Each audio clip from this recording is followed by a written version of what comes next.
Bonsoir tout le monde. Je donne tout de suite la parole à notre doyen JCEM, Marcello, pour l'ouverture de la semaine de l'entrepreneuriat.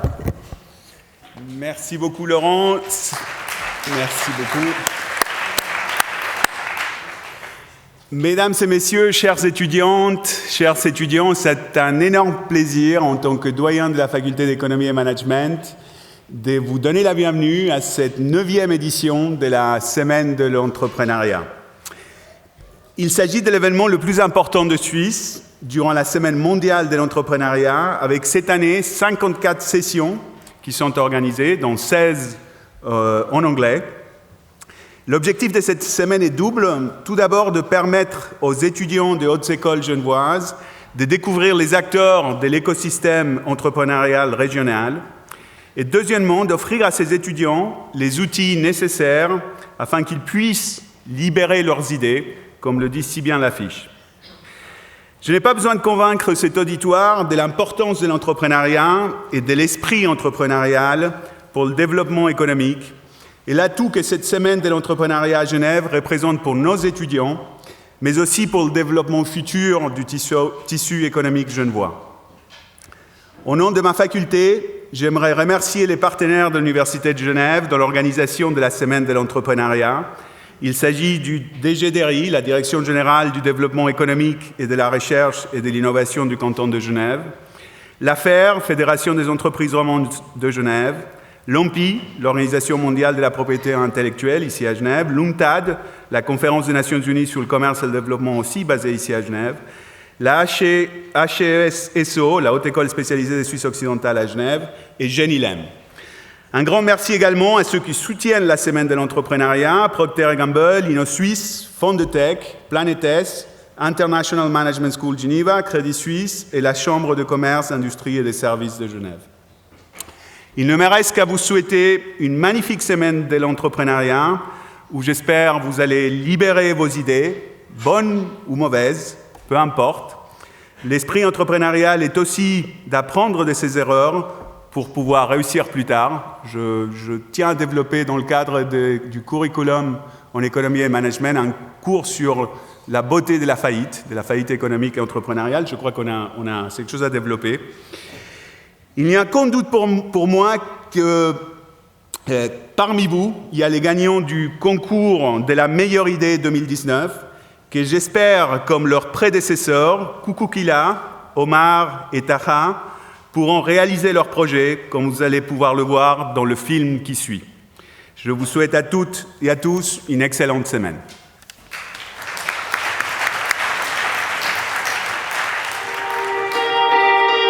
Bonjour, je suis Kukukila, fondatrice de You Blossom Chocolat. Notre mission chez You Blossom Chocolat est de vous offrir un chocolat 100% végétal, c'est-à-dire sans aucun ingrédient d'origine animale. Pourquoi ? Parce qu'autour de nous, nous avions beaucoup de personnes avec des allergies. Nous élaborons nos chocolats à partir de fèves de cacao qui sont socialement et écologiquement responsables. Dans nos recettes, 100% des ingrédients sont suisses et majoritairement biologiques. Nous achetons nos fèves auprès de coopérateurs qui se sont engagés au non-travail des enfants et à une rémunération juste de tous les travailleurs. Nos chocolats sont vendus dans des coopératives telles que le Nid. Ils sont vendus en vrac, donc sans emballage, ce qui est très important pour nous parce que nous voulons être éco-responsables.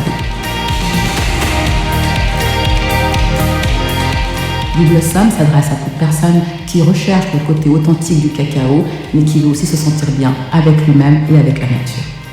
Yes!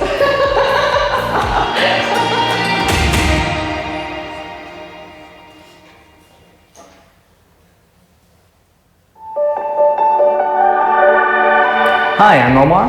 And I'm Taha. We're co-founders of Goodwall.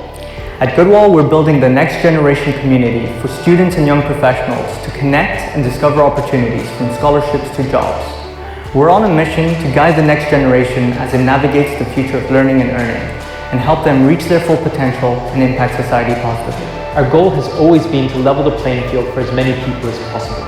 We started off in high school, building the first professional resume for students as they wanted to showcase their extracurricular and academic achievements to universities, scholarship providers, and their peers.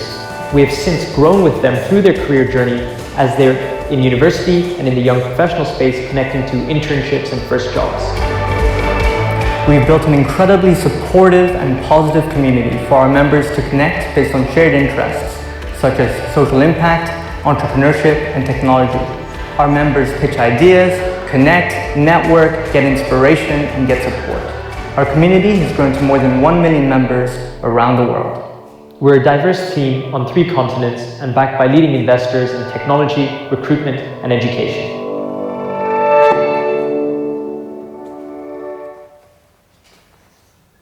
On peut les applaudir.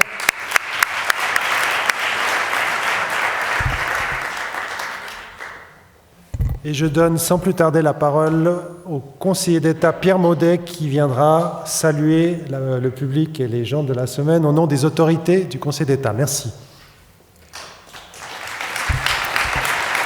Merci, Monsieur le Doyen, Mesdames, Messieurs, chers entrepreneurs confirmés ou entrepreneurs en herbe. C'est un plaisir pour moi de vous adresser quelques mots pour vous souhaiter à mon tour la bienvenue pour cette semaine qui s'annonce trépidante, extrêmement diverse et placée sous le double signe du partenariat et de l'audace. Partenariat, vous l'avez dit, Monsieur le Doyen, c'est beaucoup d'entités publiques et privées, évidemment l'Université de Genève, que je remercie, qui nous reçoit aujourd'hui, les HES, mais aussi la constellation, parce qu'on peut parler ici de galaxies, d'entités actives dans l'entrepreneuriat à Genève. Je parle des partenaires privés, je pense évidemment à l'affaire, mais je pense aussi dans la galaxie, toutes celles et ceux, FONGIP, Fondetech, FAE, des acronymes qui ne vous sont peut-être pas familiers, mais qui le seront d'ici la fin de la semaine, qui rendent possible le travail et la découverte de jeunes entrepreneurs. Tous ces acteurs, et c'est le premier symbole ici du partenariat, se penchent sur cet incubateur géant qu'est notre canton pour susciter les vocations et pousser celles et ceux d'entre vous qui ont une idée et qui aimeraient la mettre en œuvre. Et puis l'audace. L'audace, évidemment, c'est même le maître mot du programme qui vous a été donné, qui illustre de la richesse de cette semaine. L'audace, c'est d'abord celle d'avoir des idées. Dans un monde où parfois, si l'on lit trop les journaux, qu'on regarde trop la télévision, on peut être pris d'une certaine morosité. L'idée de voir les choses différemment, elle est essentielle. Les 2 témoignages qu'on vient d'entendre en sont des bons exemples. Donc avoir des idées, mais ensuite penser à les concrétiser. Et j'insiste tout particulièrement, c'est l'apport spécifique de l'État de Genève, de la Direction générale du développement économique, de la recherche et de l'innovation cette année, sur les aspects de financement. Lorsqu'on entreprend, on rencontre des obstacles. Les obstacles peuvent être des stimulants. Les obstacles, on les contourne, on les dépasse, on les détruit. On peut trouver une certaine beauté à certains obstacles. Je souligne que vous avez parlé de la beauté de la faillite. Je vais en parler à mes collègues prochainement sur la faillite de l'État de Genève, mais ça, c'est une anecdote. Les obstacles, mesdames, messieurs, ça peut être des stimulants. C'est l'adversité qui renforce l'esprit d'entreprendre. Et si un des obstacles, c'est le financement, eh bien, je pense pouvoir vous dire qu'à Genève, on a des solutions pour tout type d'obstacles, pour tout type d'idées qui se heurteraient à des difficultés de financement. Ça ne doit pas être un obstacle, ce sera un des maîtres mots de la semaine. Donc, en résumé, entre partenariat et audace, nous vous souhaitons d'oser, de pouvoir tester vos idées et surtout prendre en compte les expériences. On va le vivre dans quelques instants avec un magnifique panel de femmes entrepreneurs qui nous expliqueront leur parcours. Pensez large aussi. Les 2 témoignages qu'on vient de voir sont aussi très intéressants. Ils montrent qu'il faut prendre du champ. Le monde s'accélère, il change d'échelle, regardez large, au loin au-delà des frontières genevoises. Et puis peut-être, dernier élément que je vous souhaite de trouver cette semaine, c'est donner du sens. Là aussi, ces 2 témoignages que l'on vient de voir, ils montrent que tout ça s'inscrit dans un mouvement, et c'est ce mouvement que je vous souhaite. Entreprendre, c'est oser et donner du sens. Merci, bonne soirée et bonne semaine.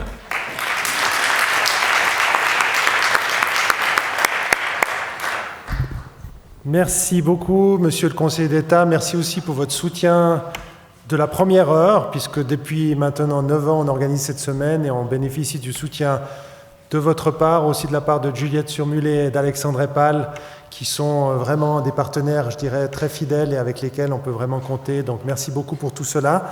Je vais faire assez vite parce qu'on a de tels panels d'entrepreneurs que je pense qu'il faut vraiment qu'on consacre le maximum de temps à les écouter. Alors, je passe tout de suite la parole à un représentant d'une association d'étudiants qui va aussi faire un discours, aussi au nom des étudiants, puisque c'est effectivement une semaine qui se veut être surtout et principalement pour les étudiants. Christopher, je ne sais pas si tu es par là, je crois que je l'avais vu avant, voilà. On peut l'applaudir.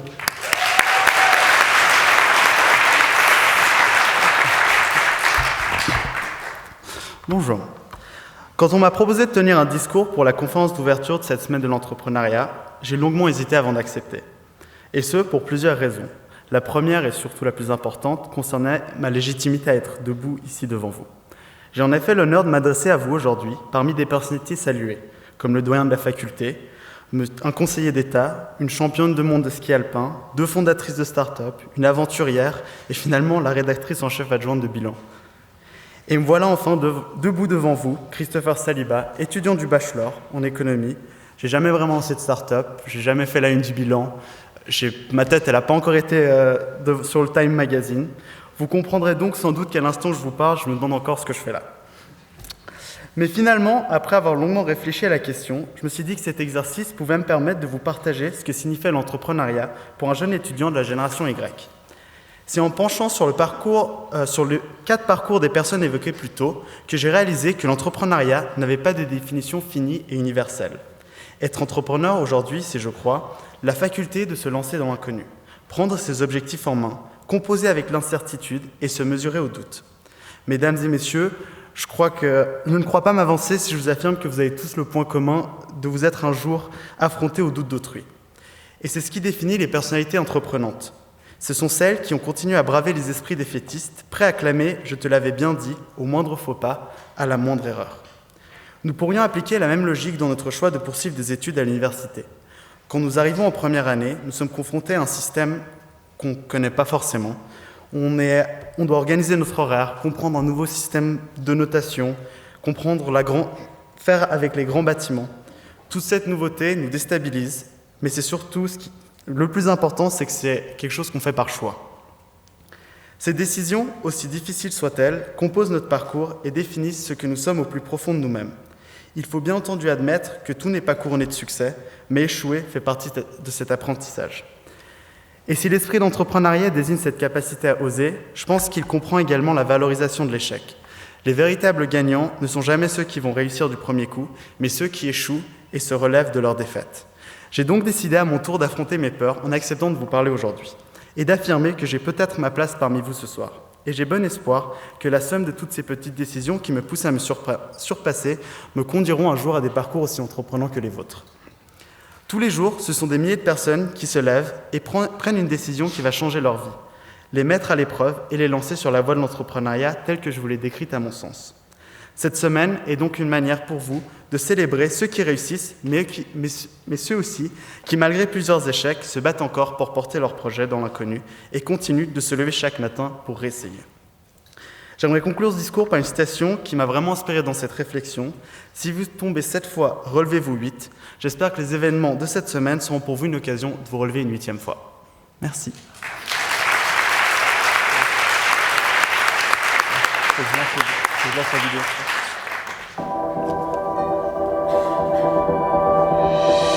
Bonjour, je m'appelle Alicia Aurélie et je vais vous présenter mon entreprise La Vie en Couleur, que j'ai pu développer grâce à des ateliers de la semaine de l'entrepreneuriat.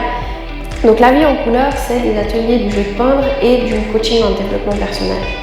Le jeu de peindre, c'est des ateliers de peinture en toute liberté, en groupe intergénérationnel, et le but est vraiment de laisser émerger les couleurs qui sont en nous, de laisser jaillir nos lumières, d'être inscrit dans l'instant présent et de lâcher prise. Ça se déroule dans cette pièce que vous voyez là, qui s'appelle le clos-lieu, qui est un espace fermé sans fenêtre, justement pour permettre de se centrer et de ne pas être déconcentré par la nuit de l'extérieur. Les gens peignent en fait face à leurs feuilles et se rencontrent, discutent, etc. autour de la table palette que vous voyez derrière moi, où ils viennent rechercher de la peinture. Pour le futur, je suis en train de développer des partenariats avec des institutions sociales pour que leurs bénéficiaires puissent profiter des bienfaits du jeu de peindre.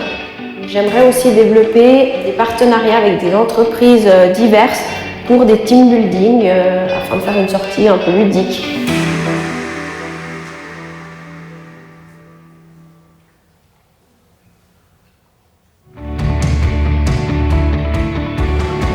Bonjour, je suis Adrien Quintero de la société ABLM pour Atelier de la Mémoire. Ce que je fais, c'est que je donne des formations et des conférences sur des techniques de mémorisation et d'apprentissage, essentiellement pour les étudiants, mais également pour les professionnels. J'aide les étudiants à utiliser des méthodes efficaces pour réussir leurs études. Ce que j'ai fait, c'est que je suis allé aux États-Unis et en France, je me suis formé, j'ai appliqué ce que j'ai appris et j'ai été soufflé par les résultats que j'avais. J'ai enseigné à plusieurs centaines de personnes, des étudiants bien sûr, mais aussi des professionnels. Aujourd'hui, en 2019, je me suis associé avec une plateforme web pour mettre mon contenu à disposition de façon à ce que tout le monde puisse accéder à mes méthodes depuis leur salon. Mon objectif à long terme est de m'associer avec les écoles pour pouvoir avoir un accès plus direct et plus impactant sur les étudiants, de façon à avoir un impact au moment où ils en ont le plus besoin. J'ai beaucoup de contenu gratuit disponible sur ma plateforme atelierdelamenmoire.ch.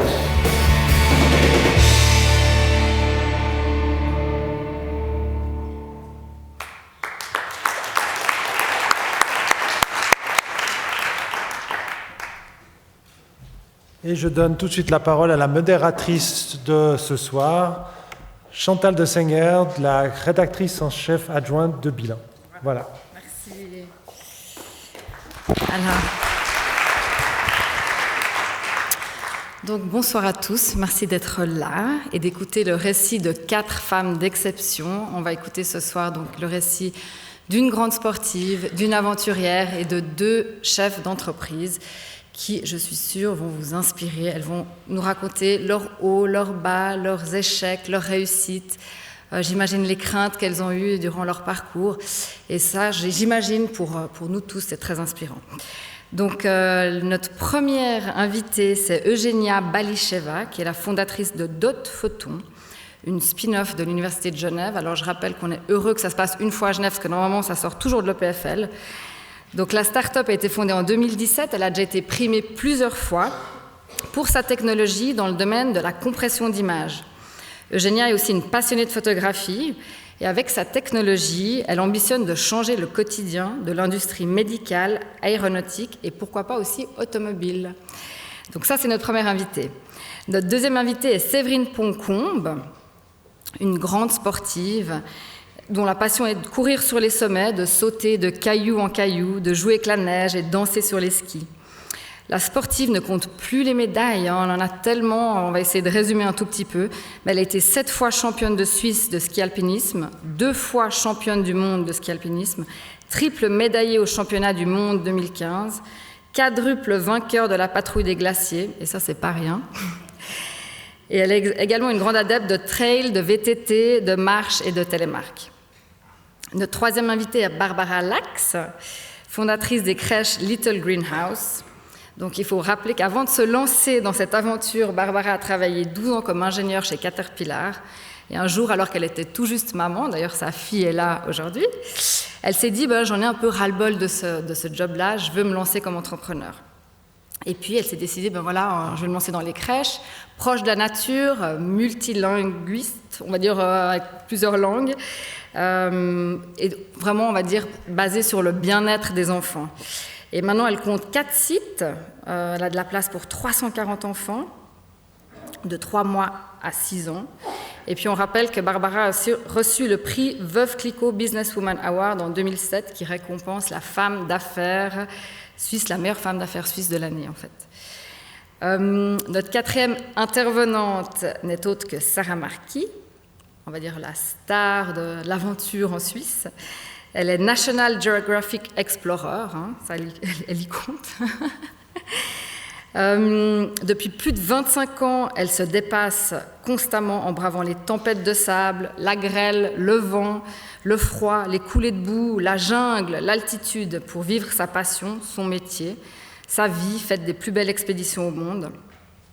L'exploratrice romande, elle vient d'achever cette année la construction d'un tout petit chalet en Valais, un tiny house, pour y terminer son 7e livre, J'ai réveillé le tigre, qui raconte ses 3 mois d'expédition en Tasmanie l'an dernier, où elle a risqué sa vie et qu'elle racontera durant, on va dire, son intervention. Mais pour commencer, peut-être je rappelle juste qu'à la fin des interventions, le public pourra poser les questions et après pourront encore poser des questions aux intervenantes lors d'un cocktail qui aura lieu et qui sera sûrement bien mérité dans le hall de l'université. Mais avant ça, on va donc accueillir Eugenia Balicheva qui va nous raconter son parcours. Merci pour elle.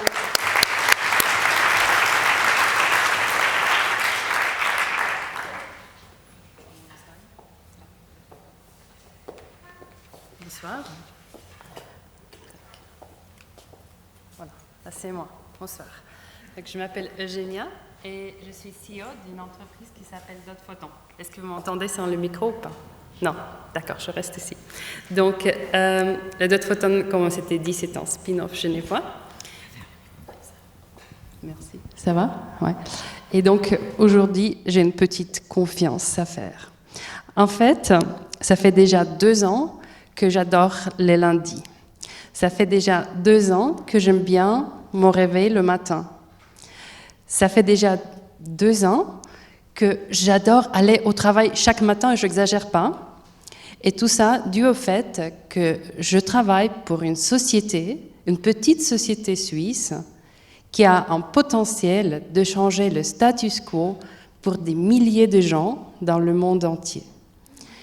Et en fait, je suis ici aujourd'hui pour vous parler à propos d'un chemin qui nous a amenés vers cette entreprise et peut-être pour inspirer un ou une de vous de commencer à aimer vos lundis et vos matins en tant que nous les aimons chez Dot Photon. Et l'histoire de Dot Photon, ça date d'il y a presque 20 ans, en fait, avec une passion vers la photographie que j'ai eue depuis que j'ai eu 15 ans. J'ai dépensé tous mes premiers salaires pour le matériel et les cours de photo. Par contre, ce n'était pas du tout ma carrière. J'ai étudié la communication et la linguistique. J'ai travaillé dans une entreprise bien prestigieuse dans le domaine, mais j'aimais toujours les vendredis, les week-ends, les vacances. Je n'aimais pas trop revenir au travail après les vacances. Et après plusieurs années de travail, de voyage entre la France, l'Angleterre, la Russie, je suis arrivée à Genève il y a 2 ans. Et je me suis dit, tiens, peut-être c'est le moment de commencer à faire autre chose. Et j'ai décidé de commencer un studio de photographie. Cette décision était très mal prise par tout mon entourage. Et j'ai trouvé une seule personne qui m'a supportée dans ça. Et c'est ma première note que je voudrais vous transmettre et que c'est une leçon que j'ai apprise le long de ce cours, qu'il faut toujours avoir une personne qui croit en vous autant ou même plus que vous croyez en vous-même. C'est le début d'une start-up. Il est nécessaire. Pour moi, j'étais chanceuse, c'était mon mari, mais ce n'est pas du tout une obligation. Il faut avoir une personne qui est à côté de vous, pas seulement pour prendre avec vous les coups durs, mais c'est aussi pour partager les joies, parce qu'on les partage très, très, très différemment quand on est à bord ensemble dès le début. Donc du coup, l'entreprise fonctionnait très bien. Par contre, vous savez, c'est quand on commence un studio de photo, c'est le fond blanc qu'on voit. C'est aussi peureux qu'une feuille blanche pour un écrivain. Il faut la remplir, il faut avoir des clients, il faut gagner de l'argent. La photographie, d'habitude, c'est à propos de la passion, c'est pas vraiment à propos de l'argent.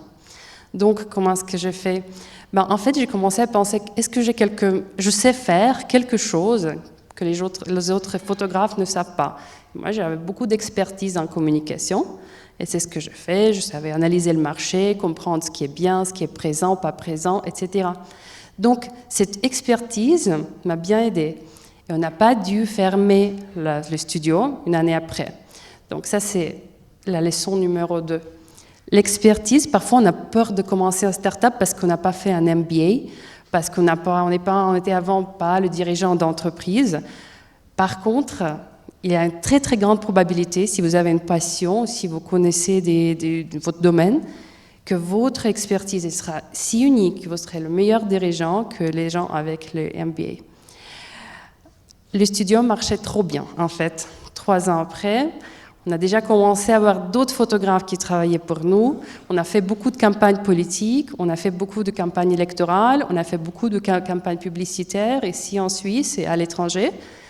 Mais il y avait une petite chose. Je travaillais beaucoup moins avec les clients sur la partie artistique, mais je travaillais énormément sur la gestion de données. On a dépensé une fortune.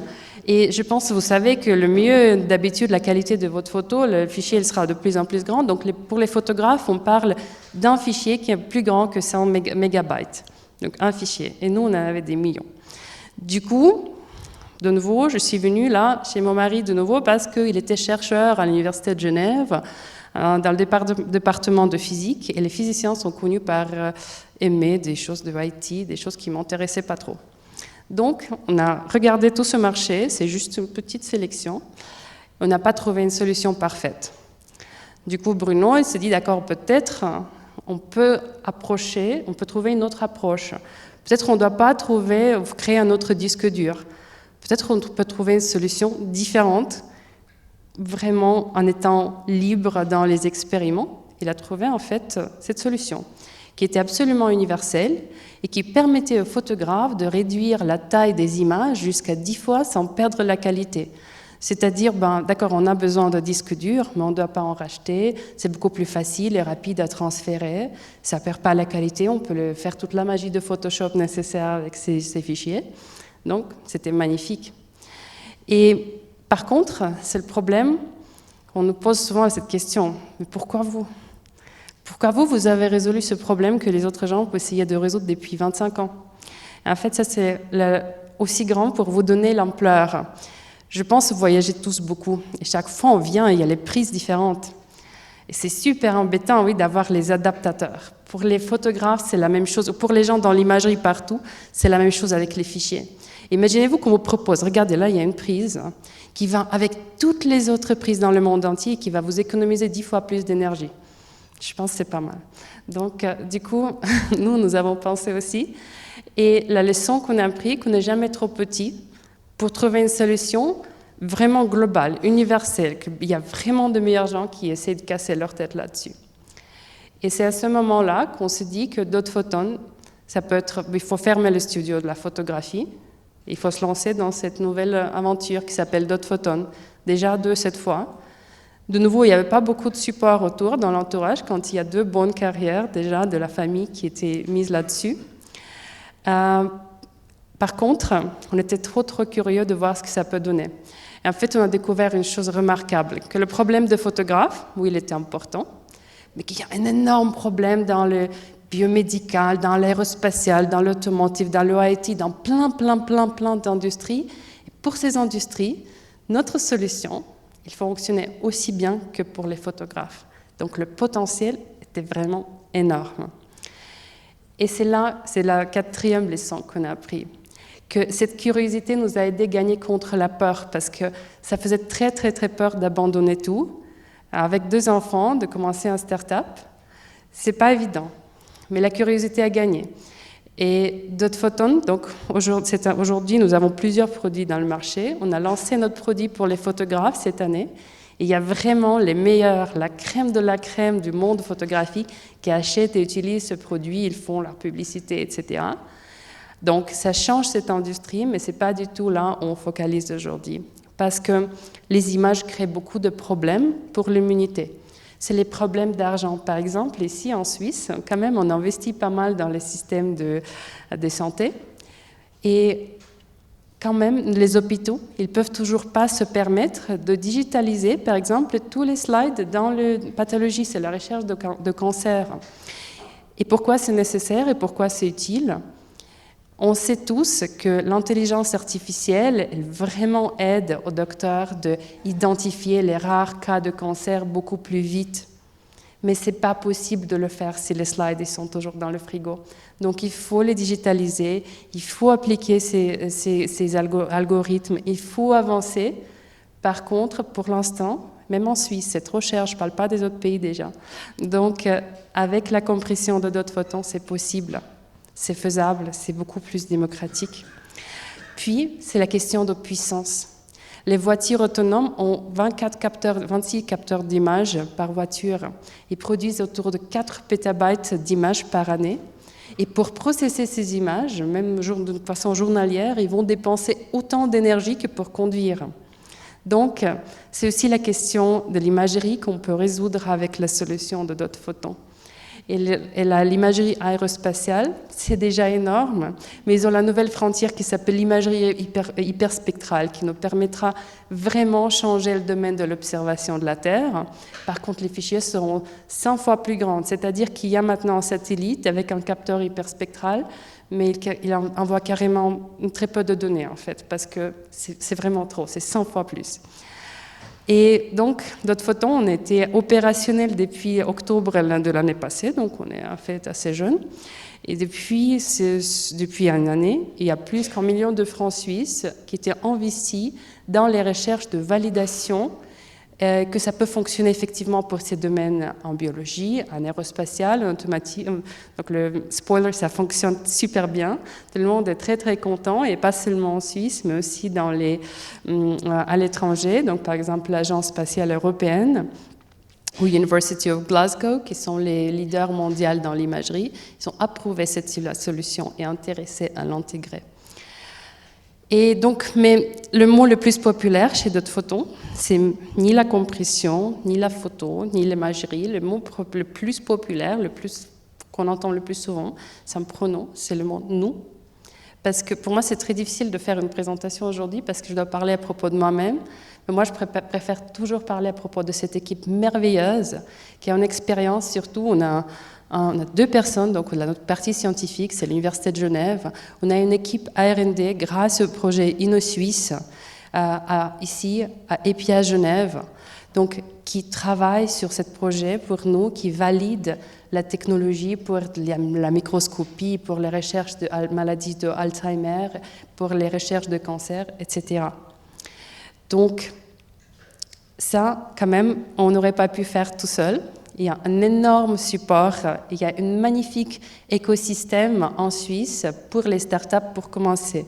Il inclut le InnoGap d'ici, de l'Université de Genève, qui était le premier grant qu'on a reçu, jusqu'au programme comme Venture Kick, qui amène aussi du funding pour les startups issues des universités, mais aussi beaucoup de support, parce que vous savez, il y a un truc intéressant.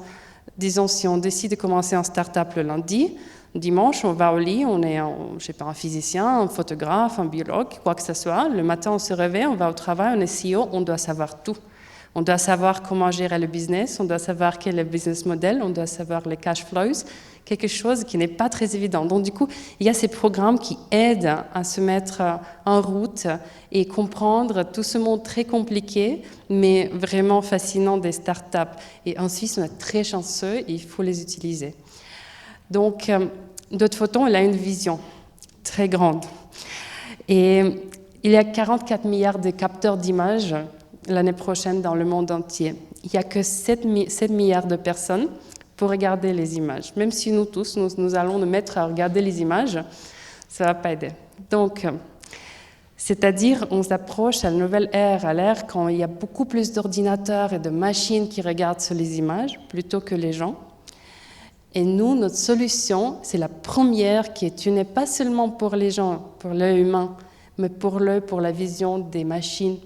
C'est-à-dire que les machines peuvent devenir beaucoup plus performantes et rendre plus cette technologie beaucoup plus rapide, pas le nôtre, le leur, la pathologie digitale ou l'observation de la Terre ou l'automotive.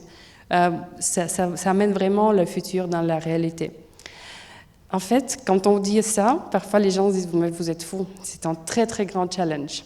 Et on souvent dit aux gens que vous êtes fous quand on commence un start-up, quand on part de travail, quand on quitte le pays, quoi que ce soit. Et au début, ça offense. Mais vous savez, il y a 2 mois, j'étais à cet événement de top meilleures start-up en Suisse. Et le fondateur, Jordi Montserrat, il a dit « on est ici pour célébrer les gens fous ». Les gens fous qui sont prêts à prendre le risque, à commencer une entreprise où 9 sur 10 vont faire faillite. Et du coup, moi j'étais pour la première fois très très fière d'être dans une foule des gens fous.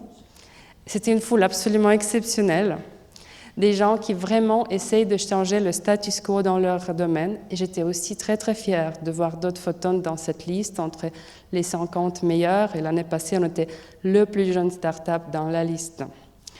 Du coup, la seule leçon que je voudrais vous dire qu'il y a, le seul message, disons, que je voudrais vous transmettre aujourd'hui, si vous pensez à faire une entreprise, une start-up, il faut oser. Parce que même si l'entreprise ne survit pas, vous gagnez. Parce que vous gagnez une expérience, une expertise, les connaissances que vous trouvez nulle part ailleurs. Et c'est une aventure absolument magnifique d'essayer de faire une start-up technologique en Suisse. Si vous pensez de le faire, vraiment, je vous souhaite un très grand succès. Merci.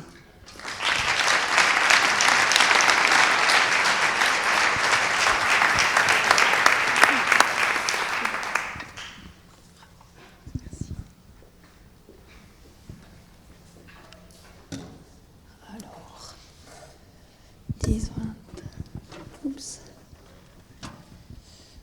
je cherche la petite truc. Là. Voilà. Ça change tout seul. Ça va changer tout seul. Là.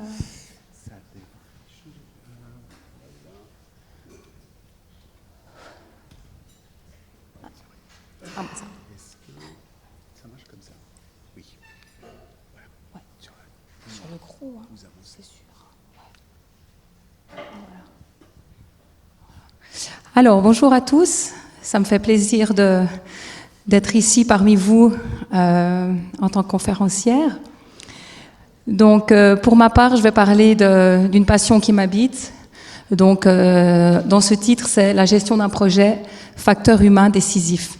Donc, je vais d'abord commencer par une petite présentation qui suit plus ou moins auprès de quelles personnes m'entourent, pour ensuite me diriger sur les objectifs, comment parvenir à un objectif, parce qu'étant donné, là c'est dans le sport, mais pour vous, c'est aussi la même chose dans des startups ou des entreprises, à savoir que la Patrouille des Glaciers, c'est une petite entreprise de 3 personnes. Donc c'est extrêmement intéressant et c'est pour ça que j'aime énormément cette course.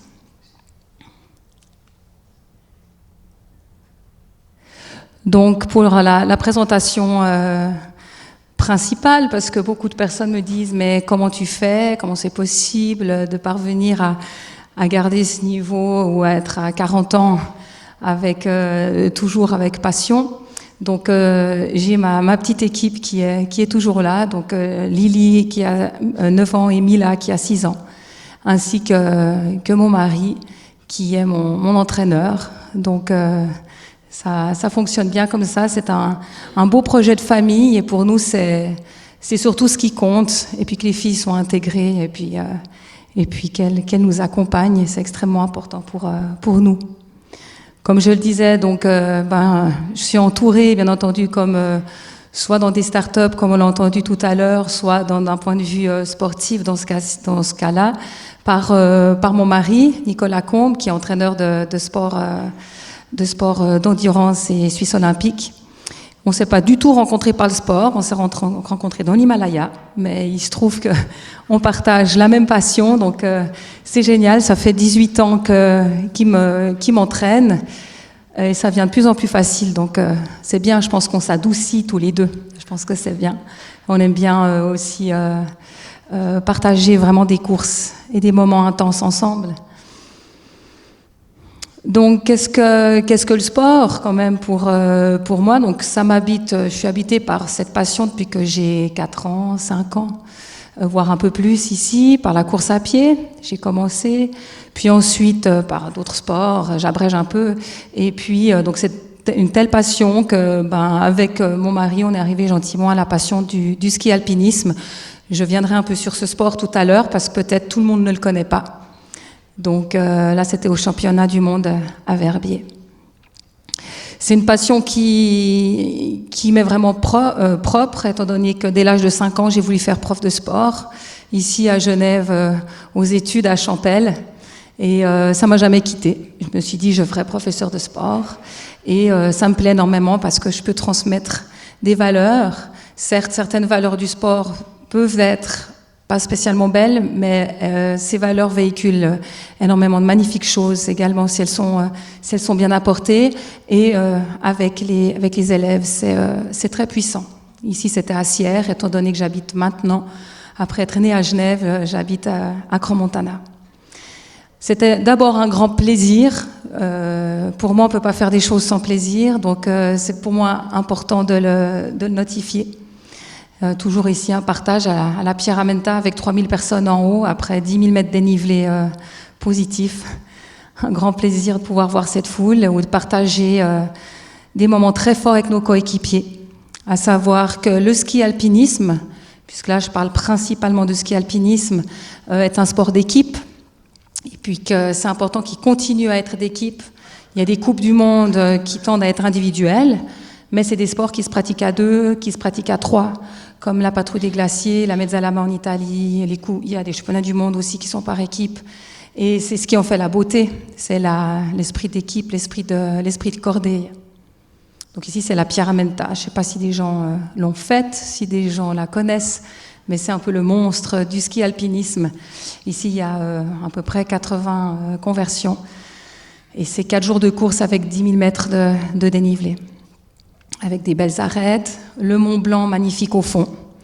Donc, les personnes qui aiment être dehors, c'est beau. Même quand c'est dur, on peut se dire que c'est quand même beau. Là, on a donc des championnats du monde, des coupes du monde. Puis j'aime bien mettre celle-ci parce que c'est avec mon mari. Donc chaque année, en tout cas, on essaie d'en faire 1 ou 2 ensemble. C'est des très très beaux partages parce qu'on va au fond de soi-même. Donc on doit faire tomber certaines barrières. C'est ce qui est la richesse en fait dans le sport. On n'est pas toujours tout à fait nous-mêmes. On doit être très humble. Et puis des fois, on a des réactions aussi qui nous surprennent. Et c'est ça qui est intéressant. On peut évoluer d'année en année avec soi-même. Ici, avec Jennifer Fichter, sur une des arêtes, avec le Mont Blanc derrière, c'est dans le Beaufortin, pas si loin d'ici. Et puis ici, on a remporté la Pierre Amenta 2019 avec Laetitia Roux, qui est 30 fois championne du monde. Donc, c'était des beaux souvenirs. J'aime bien mettre celle-là aussi, parce que comme je vous disais, c'est un projet de famille, c'est pas seulement uniquement du sport et passer des lignes d'arrivée. Donc ici, c'est avec la petite Mila. Bon, maintenant, elle a 6 ans, là, elle en avait 4. Et c'était l'Ultra Trail du Mont-Rose. Donc c'est des grandes richesses en tant que parent de pouvoir partager ça avec ses enfants. Puis là, vous l'aurez reconnu, le magnifique Cervin. Donc une fois cette présentation faite, plus ou moins, vous pouvez un peu cerner la personne, d'où je viens, etc. J'aime bien prendre ce thème de la patrouille des glaciers quant à la gestion d'une équipe, parce que pour moi, le facteur humain est extrêmement important, puis c'est là que ça rentre important, que c'est très intéressant. Donc là, c'est juste un peu l'explication du parcours. Il y a 4000 mètres de dénivelé positif. On part dans la nuit. Ici, j'ai pris l'exemple de la patrouille 2014, où on avait battu le record, qu'on a perdu l'année passée, qu'on va essayer d'aller reprendre cette année, avec Maude à droite, Laetitia au milieu, et puis moi-même à gauche au départ. Donc je me suis permise de mettre un tout petit film de 2 minutes, il n'est pas long, histoire de vous plonger dans l'ambiance. Au départ, ça va mieux. Ça va beaucoup mieux parce qu'on part à Verbier tous, donc il y avait beaucoup de fourmis dans les jambes et là, elles vont pouvoir courir, ça va. Reste quand même que vous êtes les favoris, donc il faut assurer maintenant. Il faut assurer, comme tout le monde, on va faire le maximum. Et puis, on a fait le maximum jusqu'à maintenant. C'est une course, tout le monde est prêt. Le leitmotiv, c'est le plaisir et l'esprit d'équipe. Ça, c'est le leitmotiv. Merci. Bravo. Merci.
C'était vraiment magnifique, on l'attendait, on avait vraiment les glis-glis depuis un moment. Et puis je voulais remercier la montagne aujourd'hui aussi parce que alors qu'est-ce que c'était beau là sur la première partie, l'aube sur Tête Blanche avec Cervin et tout. Là aujourd'hui elle a montré un magnifique jour et c'était vraiment beau.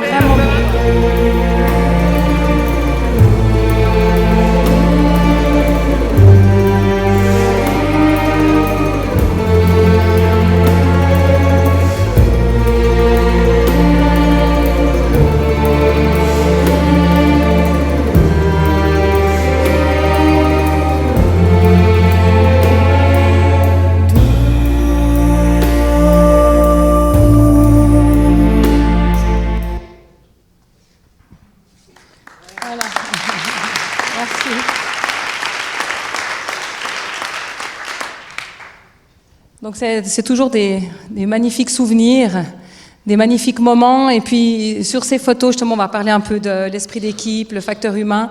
Laetitia, qui est multiple championne du monde, qui a tout gagné, en fait, elle a les larmes de souffrance, de douleur, parce qu'elle a eu mal. En fait, elle a eu des tendinites à la hanche.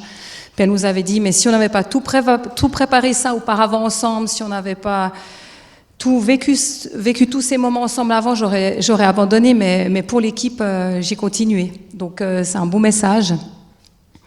Donc justement, l'objectif commun, là moi j'ai pris cet exemple de la patrouille 2014, j'aurais pu prendre celle de 2018, ça aurait pu être vous, votre entreprise, ou je ne sais, moi j'ai pris celle-là. C'est important de définir clairement l'objectif de l'équipe. Parce que s'il y en a un qui veut se dire « ouais, alors moi je veux juste la gagner », puis l'autre qui dit « non, moi je veux juste arriver au bout », c'est clair qu'au bout d'un moment, quand on sort de la zone de confort, ça peut qu'exploser. Et on en voit qui explose. Hein. On est 4000 participants, c'est assez fou. J'ai juste mis ça qui est un petit concept bouddhiste que je trouve intéressant sur l'interdépendance.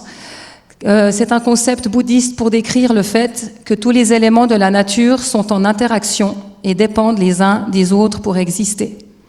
Donc même chose dans l'équipe, hein, c'est pas Séverine qui a gagné, c'est pas Laetitia qui a gagné, c'est pas Maude qui a gagné, mais c'est nous tout ensemble plus toutes les personnes qui nous ont accompagnés pendant cette aventure. Pour nous, objectif PDG 2014, on avait 3 objectifs. C'était pas les mêmes, bien entendu, pour d'autres personnes, mais je prends pour cette équipe. Première chose, c'était rallier Verbier les 3 ensemble, avoir du plaisir dans la gestion de notre course. Ça doit être le premier objectif de n'importe quelle équipe. Deuxième chose, c'était arriver en tête à Verbier, pour nous, hein, bien sûr. Et troisième chose, c'était essayer de battre le record.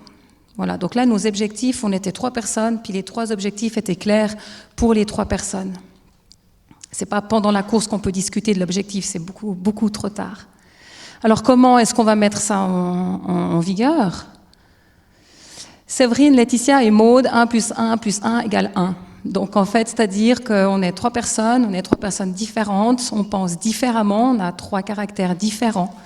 Et ça, c'est extrêmement important. Je pense aussi que quand vous êtes chef d'entreprise, etc., je pense que vous prenez aussi en compte que tout le monde ne va pas réagir à la même chose. Puis moi, je ne peux pas m'attendre à ce que Laetitia réagisse comme moi. Il m'a fallu quelques temps pour le comprendre, mais ça se fait, ça se fait gentiment.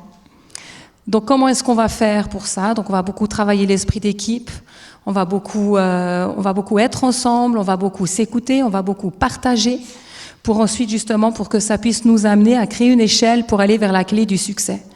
Donc c'est tous ces beaux moments passés ensemble, on crée quelque chose vraiment ensemble, c'est une aventure, c'est ça qui est beau en fait dans ce qu'on veut rejoindre dans la vie, quoi qu'on fasse. Et ça, pour le clin d'œil, c'est les 3 filles en haut, c'est avec Katia et Victoria, pour la patrouille 2018, j'ai voulu les mettre, on avait les mêmes objectifs, on a fini 2e, mais c'était justement une magnifique aventure également. Cohésion, donc là on la travaille tout le temps en fait. Pour moi, une équipe, elle peut pas gagner si elle n'a pas cette cohésion, si elle n'a pas cette entente, si elle n'a pas cette communion ensemble. Par exemple, ici, là, on est 3, et des fois on voit ça dans les patrouilles, hein, mais ça peut être la même chose vous dans des entreprises, quelqu'un qui sont pas bien, qui est pas bien dans un moment de sa vie, nous dans une patrouille, on en voit beaucoup, et alors il y a 2 devant qui sont super bien, alors ils partent, bras dessus, puis celui qui est derrière, c'est un peu difficile pour lui, il se sent un peu esselé, il est en train de se rendre compte qu'il est en train de faire perdre l'équipe. Alors que celui-ci, c'est pas dans pas, on est là, on épaule l'autre, on n'a pas besoin de se parler tout le temps, mais on se comprend, on s'entend, un geste, un mot permet de pouvoir capter comment est l'autre personne, et c'est tout là que le facteur humain prend tout son sens. Là, je vais passer un peu plus vite, mais c'était juste un peu une histoire de la dernière semaine, attitude, entraînement, les plans d'entraînement. Et puis, on est toujours, là, on est avec 2-3 autres équipes, jouer aux cartes, partager des choses en altitude. Et c'est tout ça qui va créer et nous rendre plus forts ensuite aussi dans l'aventure. L'aspect psychologique est extrêmement important. J'en ai déjà parlé un petit peu, mais quel est le fonctionnement interne de l'autre dans la vie, en course? Moi, j'aime bien qu'on m'encourage quand je fais quelque chose. Je me dis, mais pourquoi il ne m'encourage pas? Il pourrait quand même m'encourager. Alors, ça m'énerve si on ne m'encourage pas. Mais Laetitia, alors si je me mets à l'encourager, elle, ça ne va pas du tout aller. Donc, en fait, c'est quand même des choses qu'on doit discuter avant, parce qu'autrement, ça va péter pendant. Et ça peut arriver aussi que ça pète un peu quand même. Quel rôle attribuer à chacun pour atteindre l'objectif? Moi, j'ai plutôt un rôle de médiateur, mais si on est tous à se mettre à avoir un rôle de médiateur, puis si chacun veut mettre son truc, son petit grain de sel, c'est pas évident non plus. Il faut bien définir, en fait, les tâches pour chacun. Que souhaite l'autre dans les moments difficiles? Donc, comme je l'ai dit tout à l'heure, hein.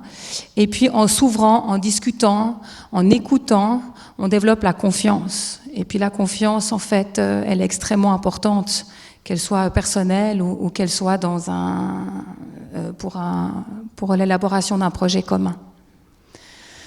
J'arrive gentiment au bout. Un message trouvé important, que ça c'est le succès que l'on voit de l'iceberg. C'est marrant parce qu'avant on a déjà vu ça. C'est la petite pointe de l'iceberg et puis dessous, c'est tout ce qu'il y a en fait pour pouvoir voir en fait cette petite pointe d'iceberg qui surgit.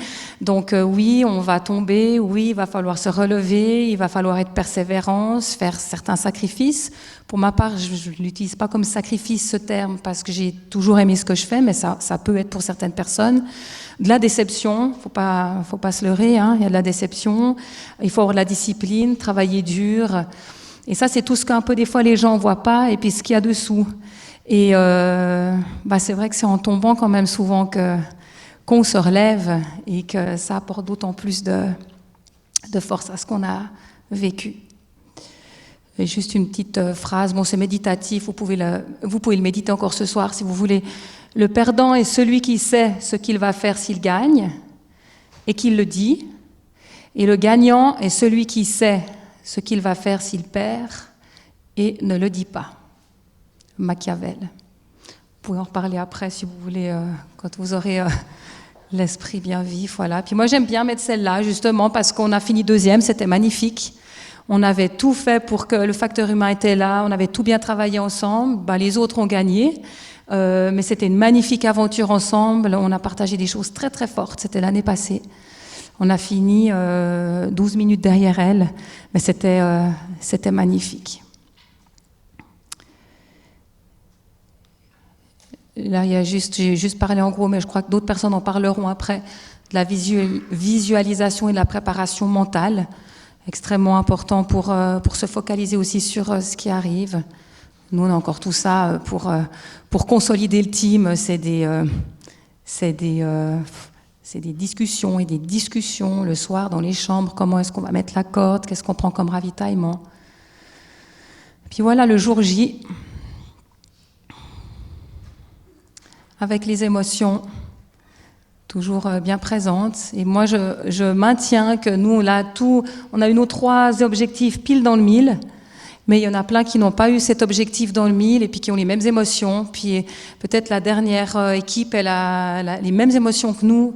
Donc nous, certes, on a gagné, mais il ne faut jamais oublier que même celles qui sont arrivées tout derrière, elles ont des magnifiques émotions. Et puis c'est ça qui est beau dans ces partages. Alors voilà, vive la montagne, vive l'amitié, vive la patrouille des glaciers.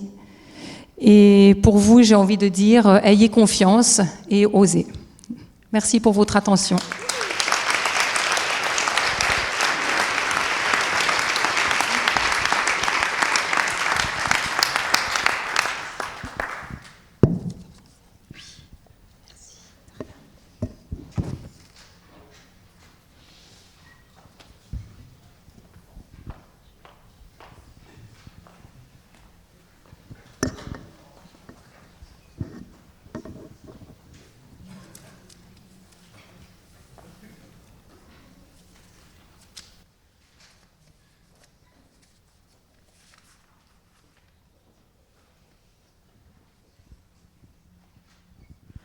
Alors bonsoir, je suis venue ici aujourd'hui pour partager mon aventure très personnelle, comment j'ai créé le Little Greenhouse.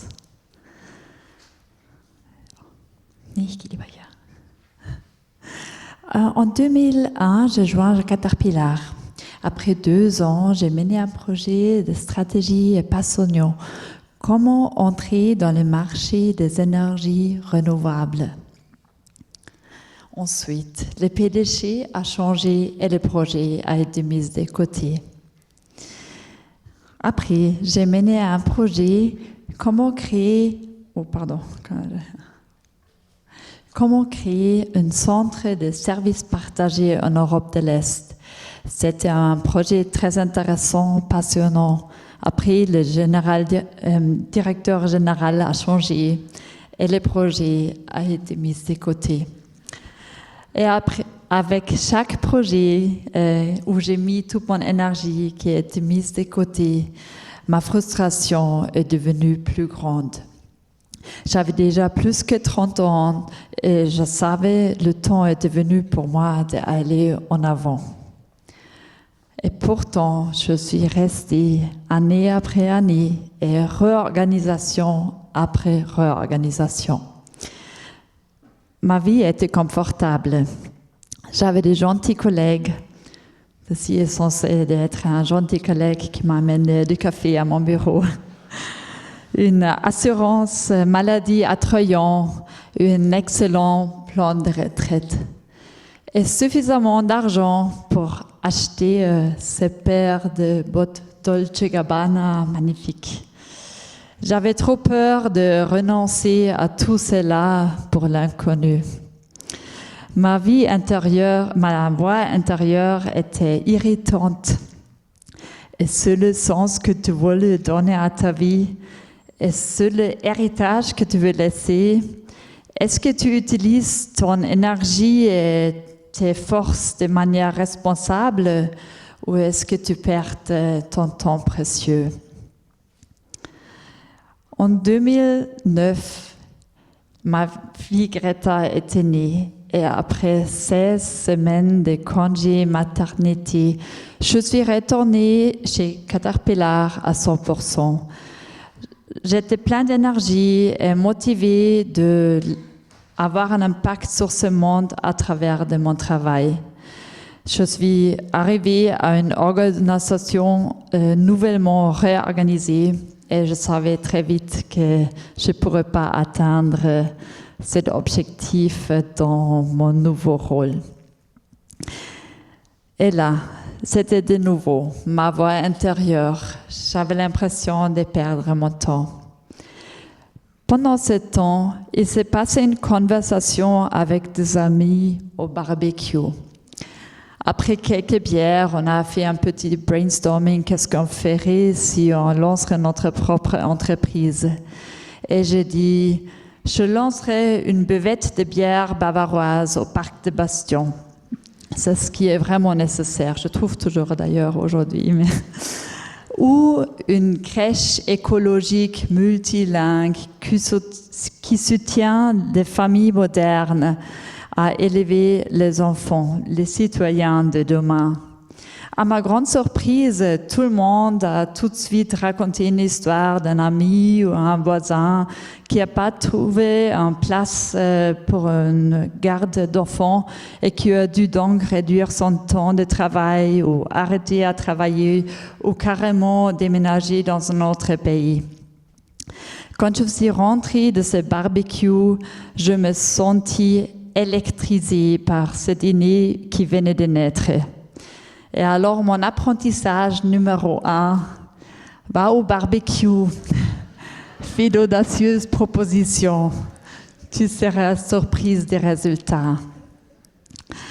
J'étais inspirée et passionnée par cette idée qui venait de naître et je savais que si je pourrais réaliser cette idée, toutes mes attentes à ma vie, je pourrais les réaliser. Et je savais dans mon cœur que je regretterais moins d'échouer que d'avoir pas essayé. Et c'est pourquoi j'ai créé le Greenhouse. Et maintenant, j'aimerais bien vous expliquer comment j'ai démarré et comment j'ai surmonté les plus grands obstacles. Oh, Alors, des ingénieurs, des entrepreneurs d'expérience m'ont dit que pour vraiment développer son idée, il faut le partager avec le plus grand groupe de gens. Mais j'ai vite compris que c'était pas une très bonne idée de partager l'idée ou parler trop de l'idée avec des amis et la famille. C'est pas forcément toujours la meilleure caisse de résonance. En fait, ma famille pensait que c'est complètement insensé de quitter un travail sûr et bien rémunéré pour quelque chose où j'avais aucune expérience et que je ne sais pas du tout comment je vais faire. Alors, c'est mon apprentissage numéro 2. Ne t'attends pas des ovations pour ton idée. Enfin, de la part de tes proches. Désolée, c'est pas ma langue maternelle, parfois j'ai un peu de dit. En fait, ils voulaient me protéger contre l'échec.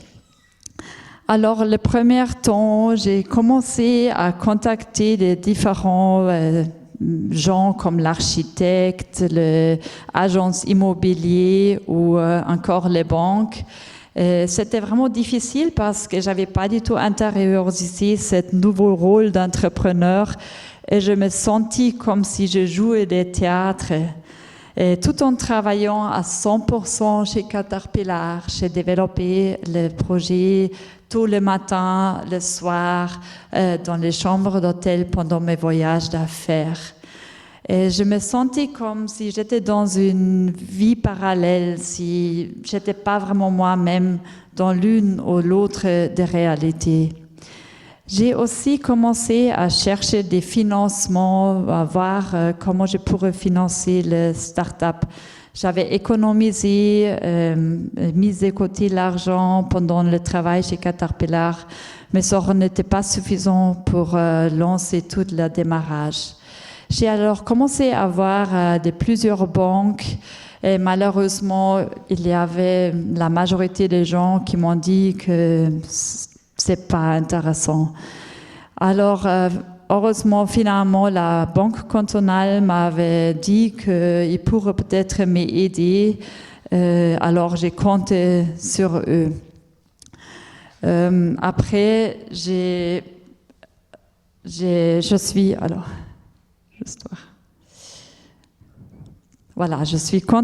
compte sur eux et j'ai signé le contrat de bail, en fait, pour l'endroit à Gland de 700 mètres carrés pour 10 ans, le 27 octobre 2011. Et je me dis, OK, tout va bien marcher. Il faut vraiment que je montre à mes partenaires de business que je suis vraiment dédiée et il faut que j'y aille en avant. 4 jours plus tard, j'étais en voyage de travail avec Caterpillar le 31 octobre 2011 et je suis allée en centre-ville à Munich le soir et j'étais dans un magasin de ski, de sport. J'ai essayé des bottes de ski quand j'avais un appel de la banque cantonale. En fait, c'est vraiment ça qu'on se rappelle vraiment où on était dans des moments importants dans la vie. Alors, la personne de la banque m'a dit que malheureusement, il a regardé encore avec son chef et il pouvait quand même pas me donner les prêts parce que j'avais pas suffisamment de titres à fournir moi-même.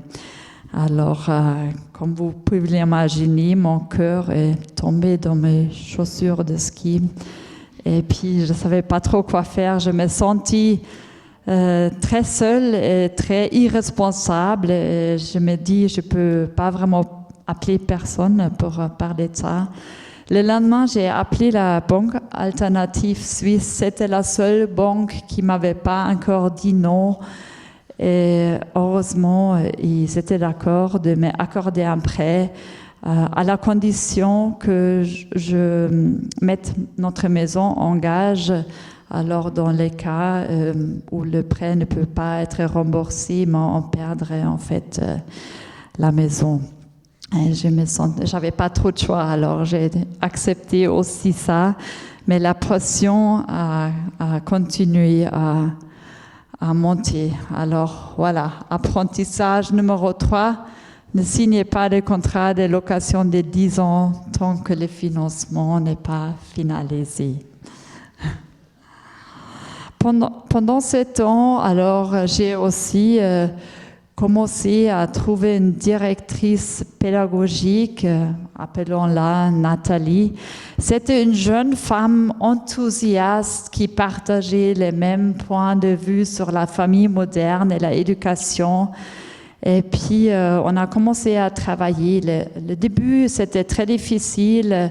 L'ouverture, en fait, toute l'équipe a dû commencer à se connaître. On avait d'abord 15 personnes. Et puis, de travailler en équipe, c'est très important en crèche. Nathalie a dû apprendre tout, comment gérer une crèche. Et moi, j'ai dû tout apprendre, comment gérer une entreprise, parce que je ne savais pas non plus. Alors, du coup, chacun était vraiment assez stressé et ça est devenu de pire en pire. 3 mois après l'ouverture, j'étais dans une situation très difficile. En fait, le père de Nathalie voulait reprendre la direction de notre entreprise. Il était un comptable et puis il me disait que je faisais tout à travers. Et il avait probablement raison. Et pourtant, j'étais prête à tout apprendre. Alors, j'ai dit à Nathalie que je ne voulais pas travailler avec son père. Et le lendemain, j'ai reçu un certificat médical. Et puis, voilà, à ce moment-là, à partir de ce jour-là, j'ai dû gérer la site tout seul. Et vous n'allez pas croire ce qui est arrivé après.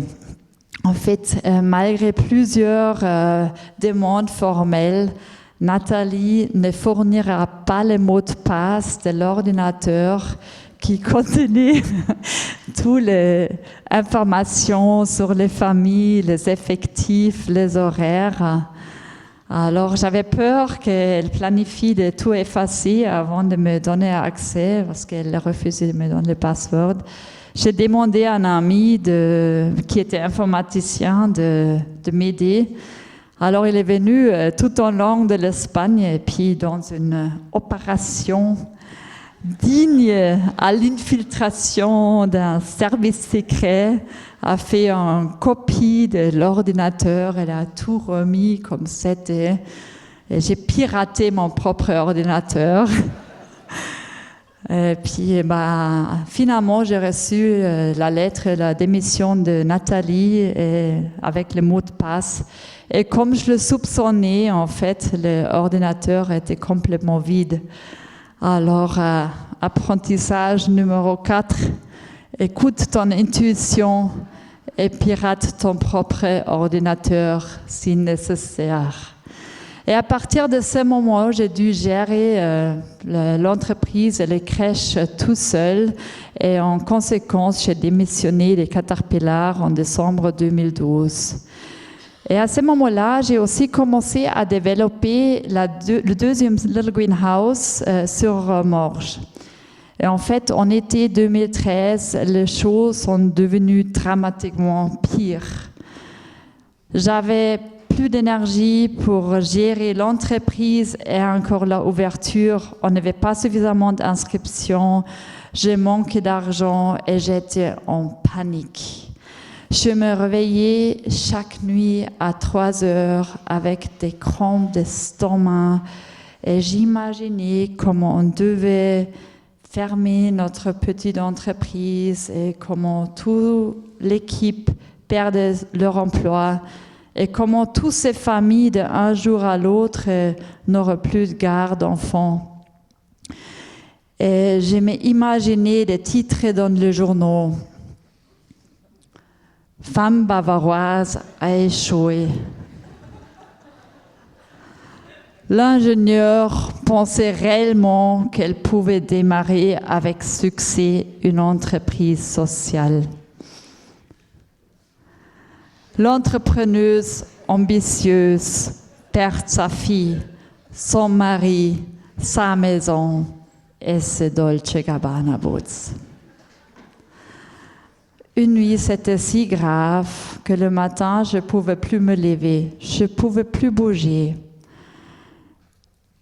j'étais tellement paralysée par le honte et la peur, et j'ai vraiment touché le fond.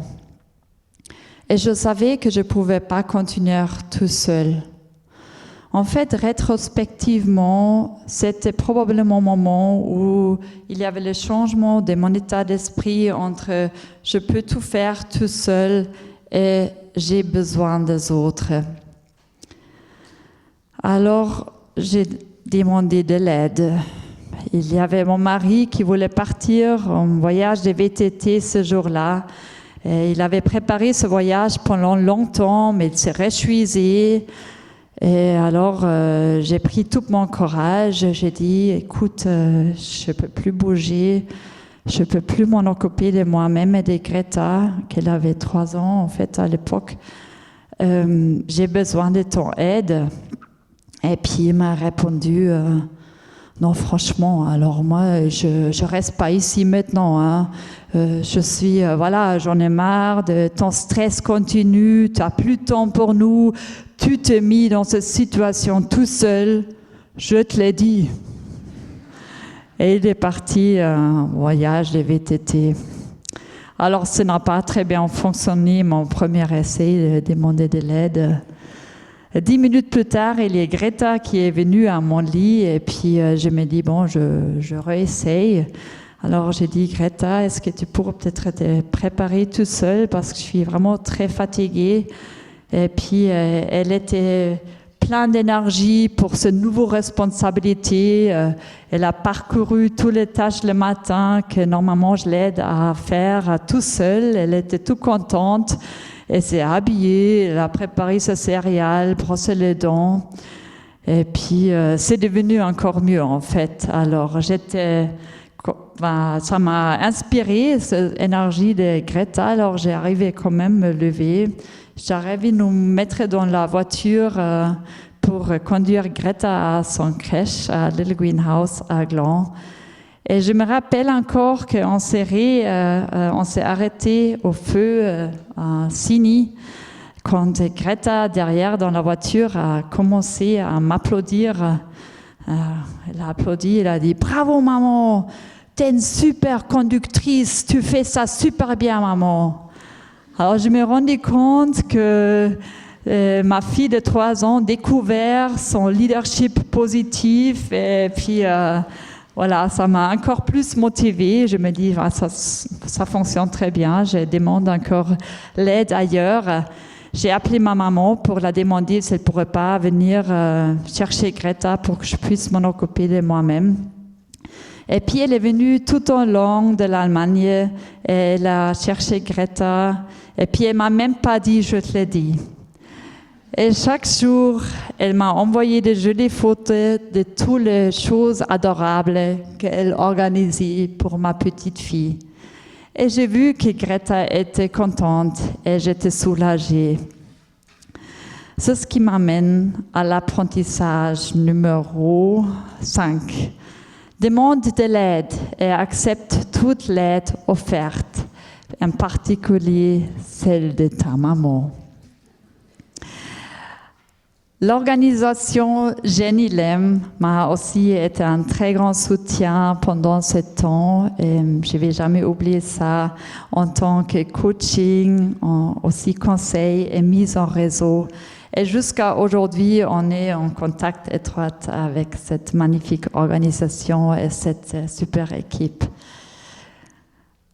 Une copine, Nicole, s'est lancée dans une activité de coaching. Elle m'a une fois expliqué qu'elle travaille avec un concept de déviance positive en se focalisant sur les choses qui marchent et puis focus sur les solutions. C'est ce qui me semble une approche appropriée pour mon cerveau d'ingénieur. Et comme j'aime beaucoup le cyclisme, Nicole et moi, on a fait des sessions de coaching en vélo. Et pendant que nous avons parlé de l'avancement, on a avancé sur la route. C'est ce qui m'amène à l'apprentissage numéro 6. Trouve quelqu'un avec qui tu peux parler. Idéalement, un coach à vélo qui boit de la bière et qui met le focus sur les solutions. La psychologie et les neurosciences ont trouvé des résultats passionnants, qu'on va toujours avoir les résultats où on met notre attention. Et alors, moi, quand j'ai mis l'attention sur les scénarios les plus pessimistes, en fait, je m'ai paralysée moi-même et j'ai fait plus petit le rayon de mon action. Et le moment que j'ai commencé à regarder autour de moi, à voir qu'est-ce qui fonctionne, en fait, tout le monde a commencé à changer. J'ai commencé à découvrir des gens dans mon équipe qui étaient prêts à prendre plus de responsabilités et qui avaient vraiment envie d'aider. Et j'ai commencé à déléguer de plus en plus de travail opérationnel. Et les choses ont commencé à bien tourner.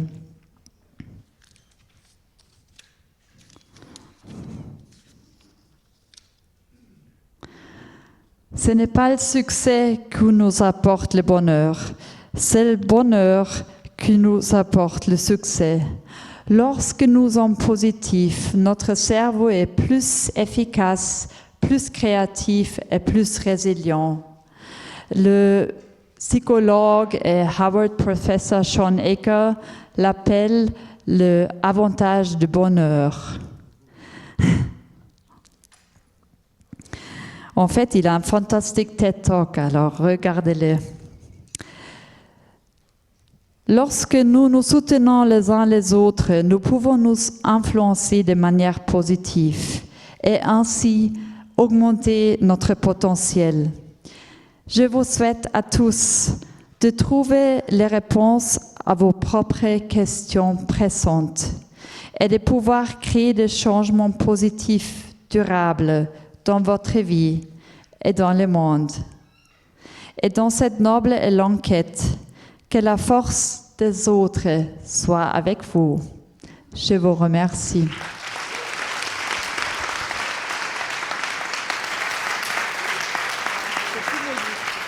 Mais je voulais inviter les 4 panélistes à venir pour la table ronde. Peut-être qu'on va enlever cet ordinateur, je sais pas.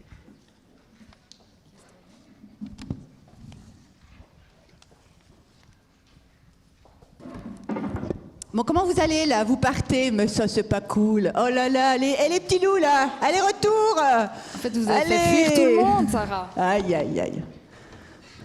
C'est la partie fun. Ouais, s'il vous plaît, voilà, c'est bien.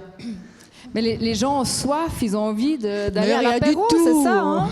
Mais l'apéro se méritera seulement après la table ronde. Alors moi, je voulais juste revenir sur le financement, la recherche de sponsors. C'est vrai que Sarah, vous l'avez évoqué un tout petit peu. Eugénia, elle expliquait que pour les femmes, c'est plus difficile de trouver justement de l'argent. Est-ce que vous arrivez à nous raconter un peu votre parcours, Eugénia, dans votre recherche de fonds? Oui, disons, c'est pas vraiment mon parcours, c'est les statistiques qui montrent que, par exemple, aux États-Unis, il y a 38% de femmes qui créent les startups et il n'y en a que 2 qui lèvent de l'argent. Donc, et en fait, c'est bien prouvé, c'est bien vu par exemple, des questions que les investisseurs potentiels posent aux femmes et aux hommes. J'ai jamais rencontré un homme, un cofondateur à qui on demande comment vous pensez de gérer votre vie familiale et votre vie professionnelle pendant la vie de start-up. Jamais. Du coup, ou par exemple, dans la description d'un boulot, on écrit parfois une dame qui, par exemple, a créé vraiment des super avancements dans la physique quantique. On écrit juste après son nom, Mother of Three. Donc, de nouveau, il y a certaines choses auxquelles on paie attention chez les femmes et on ne paie pas chez les hommes, mais on crée ces murs et ces problèmes où, par exemple, à des femmes, on pose des questions à propos comment on va retenir des clients existants, tandis qu'aux hommes, comment on va acquérir des clients. Ce n'est pas moi, c'est vraiment les statistiques chez TechCrunch qui le démontrent. Donc, bien sûr, c'est plus compliqué. Barbara, vous avez l'impression aussi qu'en tant que femme, c'était plus difficile de trouver du financement, notamment auprès des banques. Ça résonne un peu, non, ce micro? Oui, c'est... je sais pas, j'étais jamais un homme pour demander le financement, alors j'avais pas la pris votre mari comparaison. Avec vous? Non, il était en BTT. Non, en fait, je dois dire que moi, j'ai bénéficié, en fait, dans la Banque Alternative, c'était un programme spécifique pour des projets durables, des projets des femmes, des projets sociaux. Alors là, je pense que ça m'a plutôt servi que desservi. Je n'avais pas cette impression-là personnelle. Et puis pour notre sportive et aventurière, est-ce que le fait d'être une femme, c'était justement un avantage ou plutôt un désavantage pour trouver des sponsors, des mécènes? Je pense que pour trouver des partenaires, c'est un peu la même chose, c'est-à-dire que c'est un sport qui est difficile à trouver des partenaires, de toute façon, que ce soit homme ou femme, bien que j'ai la chance d'avoir eu des partenaires fidèles qui m'ont suivi et qui me suivent pour mener à bien ma carrière sportive, ce qui n'est pas évident. Nous, on va voir la différence dans les primes de course, où maintenant l'Italie, la France, la Suisse, c'est obligatoire à course égale d'avoir les mêmes primes à l'arrivée, mais suivant qu'en Italie, la femme qui gagne, elle a encore moins que la moitié que l'homme qui gagne. Donc on est encore en train d'appuyer là-dessus pour le même parcours. Donc on a des mêmes parcours. Donc c'est clair qu'ils sont plus d'hommes, mais ça pourrait être nécessaire que les primes soient adaptées. Moins de femmes recevraient les primes, mais au moins que les premières primes soient adaptées. Et puis, je profite un peu d'avoir le micro pour dire que je pense que la femme, parfois on a un peu un manque de confiance en nous, un manque de confiance en soi, et que je pense qu'il faut vraiment qu'on ose y aller, parce qu'on a beaucoup de facultés en nous. Et qu'on arrive peut-être bien aussi, discuter d'un point de vue humain. Donc je pense qu'il y a des belles choses à faire entre hommes et femmes. Non, c'est vrai que les femmes ont toujours tendance un peu à se dévaloriser. Quel conseil vous donneriez ce soir justement peut-être aux femmes et aux hommes aussi, puisqu'on a pas mal d'hommes dans la salle, mais qui souhaiteraient se lancer justement dans une aventure, que ce soit dans une entreprise, une aventure sportive, ou une aventure comme la vôtre, Sarah? Vous avez parlé de oser, tout le monde a utilisé ce terme, il faut oser le faire. Moi, j'ai trouvé un truc en parlant de recherche de fonds, parce que j'en ai fait sans exagérer, des centaines de pitchs dans des entreprises. C'est pas parce que le projet était pas bien qu'ils n'ont pas investi. C'est pas pour toutes ces... Ça fait 25 ans que je fais ça. Donc, maintenant, j'ai des partenaires qui me sont fidèles, et j'ai des partenaires... C'est pas des partenaires, c'est vraiment une famille. J'ai pris le parti de fidéliser et de partager avec mes partenaires. Vraiment, on a passé beaucoup de temps ensemble. Ça, c'est important d'investir du temps sans aucune raison, aller faire des lunchs avec vos partenaires, aller boire un café, arriver à l'improviste, buvez un café, j'ai envie de te dire un petit coucou, salut, ça va. Il n'y a pas besoin d'avoir une raison. Il faut vraiment créer un lien il faut qu'il ne vous oublie pas. D'une manière. Mais moi, si je cherche des nouveaux partenaires, j'ai trouvé avec les années une technique que si moi je vais toute seule présenter mon projet, que je le connais mieux que personne, je mets mes tripes à l'air pour ce projet. En fait, ça marchait pas. Je me suis dit, mais qu'est-ce qui marche pas? Et à un moment donné, quand ça marche pas, il faut quand même se poser la question. Pourquoi ça marche pas? Et je me suis dit, et si je prenais un homme avec? Et là, ça marchait. Et non, ça a cartonné. Et voilà, j'ai pris un homme avec, et moi, j'ai fait la belle. J'ai fait un brushing, j'ai mis des petits talons, et puis, j'ai pas ouvert la bouche. En pensant que je voulais faire un test. Et figurez-vous que le test a fonctionné. Donc, ne vous séparez pas des hommes si vite, ils vont vous rendre service, mesdames. Justement, Séverine disait dans un article du Temps, pour arriver à ses fins, il faut parfois mettre son ego de côté. Oui, vous avez dit ça. Est-ce que vous acquiescez toujours ça? Il faut mettre son ego de côté pour y arriver. Mettre son ego de côté, je pense que c'est dans beaucoup de situations de la vie. On a un ego parfois surdimensionné et il ne nous aide pas à avancer en fait, parce qu'on voit l'ego nous met beaucoup de contraintes. nous bloque un peu quand on a un ego. Donc d'avoir une passion, d'avoir des envies, d'avoir un objectif, c'est différent. Par contre, on peut vite se casser la figure quand on a un ego démesuré. Donc oui, être plus humble, avoir moins d'attentes, mais quand on dit avoir moins d'attentes, ça ne veut pas dire être faible. Ça veut dire mettre les attentes un peu plus basses, un peu plus à zéro, mais on a quand même un objectif. Mais si on met nos attentes toujours trop, c'est fort possible que c'est rare quand même d'arriver quand elles sont vraiment trop. Ou bien on peut les garder pour nous, notre objectif ultime. Mais c'était dans ce sens-là, je pensais le dire. Puis c'est vrai que j'ai envie de rebondir surtout sur le fait que, j'en ai parlé dans la conférence, mais là on sentait aussi chez les autres femmes de le faire avec le cœur en fait. Et puis c'est le cœur qui conduit beaucoup dans le cœur, la passion, d'avoir envie de faire ce qu'on veut faire. Donc je pense que c'est ça qui va nous pousser en avant aussi. Quand on parle d'ego, on parle aussi surtout de confiance en soi, parce que pour y arriver, il faut avoir confiance en soi quand même, hein, Eugénia. Oui, je pense. Mais je pense, disons, mon moyen de garder la confiance en soi, c'est toujours balancer les choses que je sais très bien faire et les choses que je sais pas faire du tout. Parce que comme ça, les premiers, ça me rassure en fait. Et je reste confiante. Et avec d'autres choses, je suis en train d'apprendre. Et par contre, j'ai beaucoup plus de place pour faire une erreur et pour me dire, d'accord, je suis en train d'apprendre. Voilà, c'est le seul moyen pour moi de garder la confiance en soi. Parce que bien sûr, dans la vie de start-up, il y a toujours des bas et des hauts journaliers en fait. Mais par contre, Barbara disait qu'il ne faut pas toujours écouter son entourage parce que vous avez été découragée au début, notamment par vos proches qui vous disaient vous n'allez jamais y arriver. Donc en fait, il faut avoir confiance en soi et pas trop écouter son entourage, c'est ça ?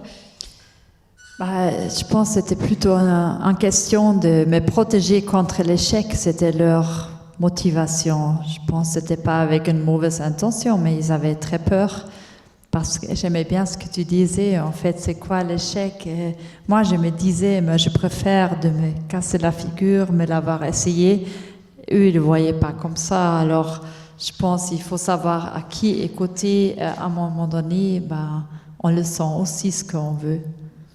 Et justement, en parlant d'échec, comment est-ce que vous gérez personnellement l'échec, peut-être, Sarah? Parce que là, vous avez expliqué que vous avancez pas à pas, que vous laissez jamais tomber, mais est-ce que ça vous est arrivé des fois de connaître l'échec et puis comment est-ce que vous l'avez géré? Oui, moi l'échec, il n'existe pas, il fait partie de mon quotidien. Donc je sais qu'il y aura des hauts, il y aura des bas, il est inclus dans ma journée. Donc c'est pas un truc que je vais sortir, je dis ok, toi tu t'appelles l'échec. J'ai pas envie, moi je veux être positive dans ma tête. Et il y a un décor, il y a des hauts, il y a des bas. Et c'est rare qu'il y ait une montagne qui est toute droite et puis tu dois monter sur la montagne. Tu vas descendre à un moment donné. Et l'échec, c'est une conception de notre société, ce qui n'est pas du tout la réalité. J'ai une belle petite histoire très courte. Quand j'ai commencé, je vais écrire cet hiver mon 8e livre, 8e best-seller.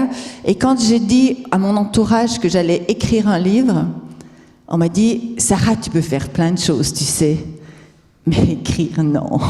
S'il te plaît, n'essaie même pas. T'es nulle, on le sait bien. Et j'ai dit, ah ouais, c'est ça? Et j'ai écrit mon premier livre et personne ne voulait me publier. J'ai pas trouvé de maison pour me publier. Donc, j'ai fait une newsletter et j'ai demandé aux gens qui c'est qui voulait un livre. Et les gens, ils ont commandé leur livre et je leur ai demandé de payer tout de suite, mais que j'allais les livrer dans 30 jours. Et le fait de payer tout de suite, ça m'a permis de cumuler de l'argent pour payer mon imprimeur, qui lui aussi allait être payé à 30 jours. Vous suivez? Ouais. Après, j'ai pris ma petite voiture, j'ai mis des livres dans ma voiture et je suis allée boire des cafés avec tous les libraires de Suisse romande. Bonjour, je m'appelle Sarah Marquis, j'ai un livre incroyable, vous allez me l'acheter, minimum 3 exemplaires, il n'y a pas de retour, mais c'est super, vous verrez. Eh bien, figurez-vous que le succès que j'ai aujourd'hui, au niveau des ventes de mes livres, est basé uniquement sur le fait que je me suis arrêtée et j'ai bu des cafés avec tout le monde en Suisse romande. Ils se souviennent encore de cette femme qui est venue boire un café avec eux. Voilà. L'importance du réseau. Voilà, le réseau. Et Séverine, quand on parlait d'échec, vous avez vraiment évoqué la course où vous êtes arrivé deuxième, presque comme, mettons, la plus belle victoire. Donc c'est vrai que des fois, il ne suffit pas d'être premier pour réussir, ou on va dire pour être heureux. Vous étiez très heureuse avec cette deuxième place. Oui, en effet. Alors, je ne dis pas comme si c'était une des plus belles victoires. Par contre, elle compte cher dans mon cœur. Et puis, c'est important. En effet, on ne peut pas toujours être devant, on ne peut pas toujours gagner. Mais c'est le chemin qui mène c'est le chemin de l'aventure qui mène au résultat qui est beau. Donc, je pense qu'il peut y avoir eu des fois où on a gagné, mais que le chemin n'était pas beau ou pas fort. Et puis, ça ne va pas remarquer la même chose. Et c'est ce qui est fort dans les sports d'équipe. Alors moi, c'est un sport d'équipe avec on est des petits équipiers, on n'est que 2 ou 3. Mais c'est ce qui fait la force par rapport au sport individuel, que j'en ai beaucoup fait et j'en fais encore. Mais il y a cette dimension de plus. Et en plus, on partage entre d'autres équipes. D'ailleurs, sur la ligne, il y avait mon mari et son équipe avec notre famille au complet. Donc c'est des moments qui marquent parce que du moment qu'on fait le maximum de soi, bien c'est ce qu'on apprend à nos enfants en fait. Du moment qu'on fait le maximum, tu peux être content. Alors après tu vas faire des feedbacks, qu'est-ce que je peux améliorer pour ensuite changer encore le résultat, mais du moment que tu fais le maximum, c'est important. Et je voulais juste rebondir sur ce que Sarah a dit par rapport à toutes ces personnes que tu as rencontrées, pour tous ces éditeurs que tu as rencontrés. Et ce qui marque, c'est l'humain, en fait. Et c'est ce qui est important, je pense, et comme message qui est important, en fait, c'est que quoi qu'on fasse, c'est le rapport à l'autre, c'est ce qu'on a envie de développer avec l'autre. Et on n'est pas tout seul, justement. Donc, je pense que c'est ça qui rend une aventure riche, c'est d'échanger et de créer des nouvelles relations. Puis je pense que c'est un monde où on a vraiment besoin de ça et on est fait pour ça. Donc je pense que c'est riche. Peut-être encore à tour de rôle, est-ce que vous pouvez nous dire quels sont les critères indispensables pour être un leader, une chef d'entreprise, pour réussir les exploits que vous avez réussis? Peut-être 1 ou 2 critères, puis après je laisserai peut-être le public poser les questions, parce qu'on a un timing à respecter. Peut-être les critères pour être un bon leader. Un bon leader, pour moi, c'est celui, disons, je parle toujours de mon domaine, mais c'est celui qui a le droit ou la possibilité d'être vulnérable devant les gens qu'il gère ou qu'il lead. Et deuxième chose, c'est parfois en tant que leader, on a trop peur de perdre sa place et on s'entoure par des gens qui sont moins forts. Et ça, c'est une très grande erreur. Il faut s'entourer toujours des gens qui sont plus forts que toi-même pour gagner en tant qu'équipe. Et tenir à sa place, je pense que c'est plutôt une erreur, c'est pas une chose à faire quand on lead surtout une chose aussi dynamique qu'une start-up. Sarah, peut-être les critères? Pour moi, il y a quelque chose de très important dans mon domaine, c'est de s'intéresser à l'autre, à l'environnement dans lequel on est, de s'intéresser aux petits serveurs qui nous amènent un café, aux gars qui nous mettent de l'essence dans la voiture. Vous serez étonnés leur histoire de vie, en fait. Et souvent, les gens qui m'ont dépanné, qui m'ont aidé dans ma vie, où j'ai eu des galères, eh bien, c'était eux. C'était ces gens avec qui j'avais discuté tout sympathiquement, bêtement, par curiosité. C'est eux qui m'ont sauvé la vie par la suite. Et je pense que le mot, c'est la curiosité. Être frais dans la tête, être curieux et surtout pas, on en a parlé, fonctionner avec l'ego. Mais avoir une espèce de connexion à l'autre, c'est l'essence pour comprendre son environnement dans lequel on est. Savoir bien s'entourer. Barbara, vous êtes bien entourée aussi. Oui, je te rejoins. Pour moi aussi, c'est justement cette énergie commune. En fait, tout seul, on a un potentiel, mais c'est un petit potentiel. En fait, le grand potentiel, c'est quand on met tout le potentiel et on apprend un de l'autre, on s'encourage mutuellement. C'est là où on peut vraiment déclencher quelque chose de beaucoup plus grand. Séverine, encore un mot? Moi, j'aurais dit l'altruisme, justement, et la compassion et l'écoute de l'autre. Merci. Alors, on va écouter les autres aussi. Est-ce qu'il y a des questions dans la salle? Lancez-vous.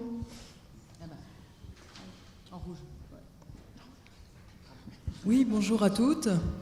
Pour ma part, j'ai une question qui s'adressera à Barbara. Sarah a parlé de l'environnement. Elle a dit qu'il fallait bien maîtriser l'environnement dans lequel on allait se lancer et même le maîtriser totalement, en fait, parfaitement, avant de se lancer dans l'aventure. Est-ce que, Barbara, de ton côté, tu connaissais très bien l'environnement dans lequel tu t'es lancée ? Alors, j'étais ma propre cliente, alors je savais les besoins des gens et je pense que ça c'est un très bon début. Je pense que c'est parfois mieux de ne pas tout connaître parce qu'on se limite beaucoup par tout ce qu'on a déjà appris. Et parfois c'est bien quand quelqu'un vient avec une vue fraîche sur la chose. Alors c'est clair que beaucoup de choses que j'ai appris de manière très douloureuse. Et les autres, j'ai dépassé où les autres avaient pensé que c'est pas possible. Merci. Peut-être une autre question? Attends, moi je veux continuer la réponse. Be aware of your surrounding, but you have to let it go. Knowledge is amazing, but let it go. Caroline? Bonsoir.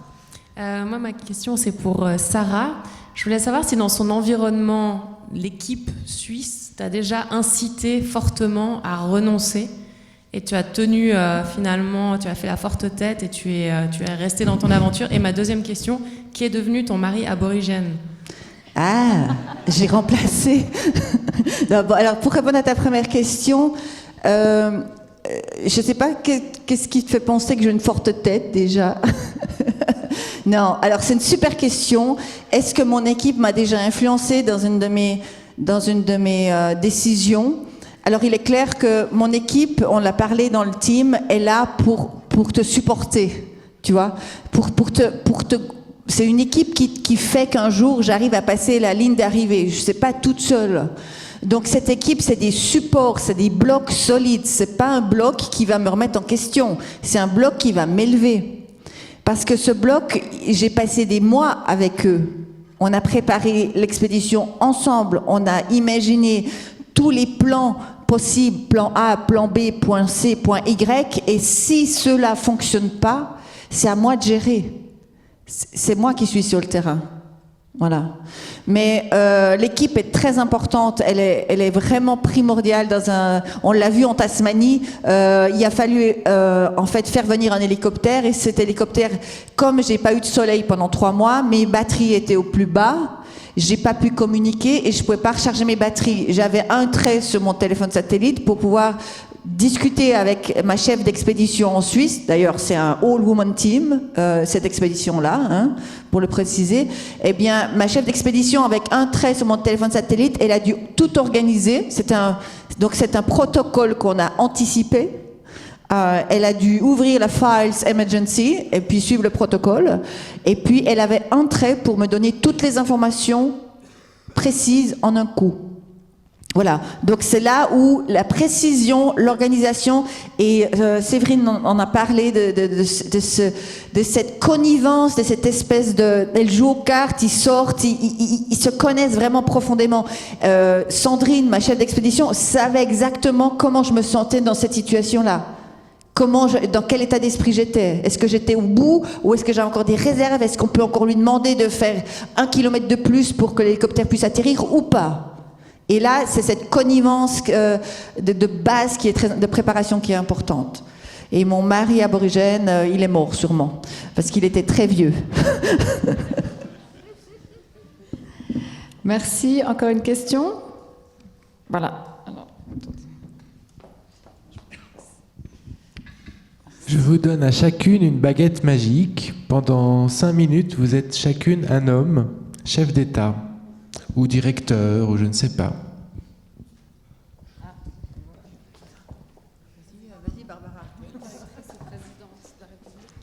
Et qu'est-ce qu'on devait... C'est qui? Vous êtes qui, vous? Non, mais parce que... Attends, il peut nous poser des questions, mais on peut aussi vous poser des questions. Vous êtes qui? Vous vous appelez comment? Vous venez d'où? Oui. Ah, on a un magicien. Alors, vas-y, Barbara. Alors, je préfère de rester femme. Je ne veux pas que vous mettez votre baguette magique et nous vous transformez en homme. Mais je ne pense pas que je changerai grand-chose. Alors, elle ne veut pas changer qu'une baguette magique, on préfère 1000 trucs incroyables. Moi, je veux 6 jambes. Moi, je pense que je n'aimerais pas changer un homme. Je me sens très bien dans la place de la femme et je pense que je préfère agir de cet endroit-là. Aussi, c'est très, très possible pour une femme d'être en chef d'État, donc il n'y a pas de souci avec ça. Moi, je suis bien sûr pour l'équilibre, mais je trouve qu'on est sur une bonne voie, en fait. Je pense que c'est pas toujours facile d'être un homme non plus, actuellement. Je pense qu'on a un équilibre à faire, à trouver aussi, tant la femme, enfin ensemble, j'entends, et c'est vrai que l'homme a aussi une place à se redimensionner dans la société. Donc, mais c'est ce qui fait que c'est bien intéressant. Par contre, j'arrive pas encore à décider maintenant, à ce moment-là, qu'est-ce que je ferais si j'étais je sais plus ce que c'était la question, un homme d'État ou une femme d'État, un chef d'État. Il faut encore que je réfléchisse un peu. Donc, après la magie, on va peut-être prendre une dernière question avant le petit verre de l'amitié, où toutes les intervenantes seront de toute façon disponibles pour répondre encore à vos questions en tête-à-tête. Alors, une dernière question de notre ami. Ah, écoute, tout le monde se réveille. M'entends. Alors déjà, merci mesdames pour vos interventions. Je voulais remercier personnellement Sarah Marquis qui m'a donné l'inspiration aussi de partir en voyage. Beaucoup. Et j'avais une question à Sarah et peut-être à Séverine aussi. Dans les périodes de doute, quand vous êtes en plein exploit sportif ou en aventure, qu'est-ce qui vous donne la force de continuer? Est-ce qu'il y a quelque chose en particulier que vous faites vraiment ou pas? Pendant l'effort. Ouais, pendant l'effort, ouais.